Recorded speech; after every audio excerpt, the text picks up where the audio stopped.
खालिस्तान का साथ और भारत का विरोध महंगा पड़ गया जस्टिन ट्रूडो को।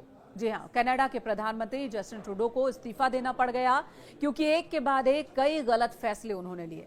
अपने देश में महंगाई, बेरोजगारी ये तो मुद्दा था ही, लेकिन विदेश नीति पर पूरी तरह से फेल हो गए जस्टिन ट्रूडो।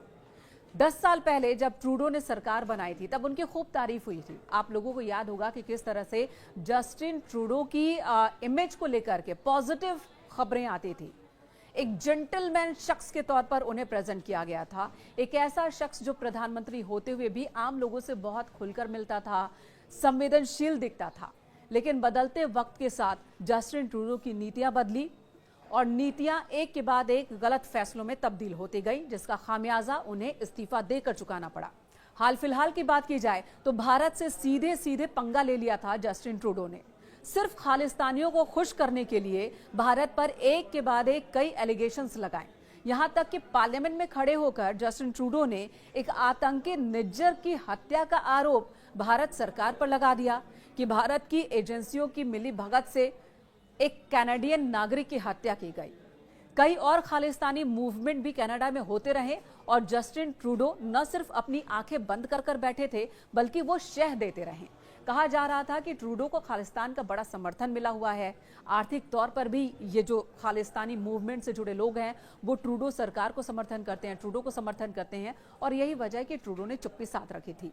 लेकिन यही सारी हरकत, यही सारे फैसले ट्रूडो के लिए गलत साबित हो गए।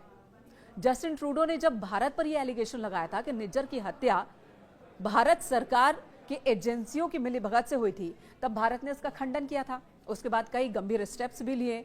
एक दूसरे के देशों में जो राजदूत थे उनकी संख्या कम कर दी गई। ट्रूडो यहां पर भी समझे नहीं, उन्होंने एक और फैसला लिया जिसने भारत को धक्का पहुंचाया था। ट्रूडो ने ऑन स्पॉट वीजा कैंसिल कर दिया। भारतीय छात्रों को सबसे ज्यादा इसका खामियाजा उठाना पड़ा था। तब भी भारत ने यह साफ कर दिया था कि जस्टिन ट्रूडो चाहे जो भी कह लें, लेकिन खालिस्तान को लेकर भारत का जो स्टैंड है वो बरकरार रहेगा। और इसी बीच इजराइल की बात की जाए, ट्रूडो लगातार इजराइल पर अटैक कर रहे थे, नेतन्याहू पर अटैक कर रहे थे और यहां तक कह दिया था कि अगर कनाडा में आते हैं नेतन्याहू तो उन्हें गिरफ्तार तक करवा देंगे। ये तमाम बातें अमेरिका को पसंद नहीं आई। जी हां, और जैसे ही डोनाल्ड ट्रंप दोबारा से राष्ट्रपति चुने गए तो फिर ट्रूडो की उल्टी गिनती शुरू हो गई।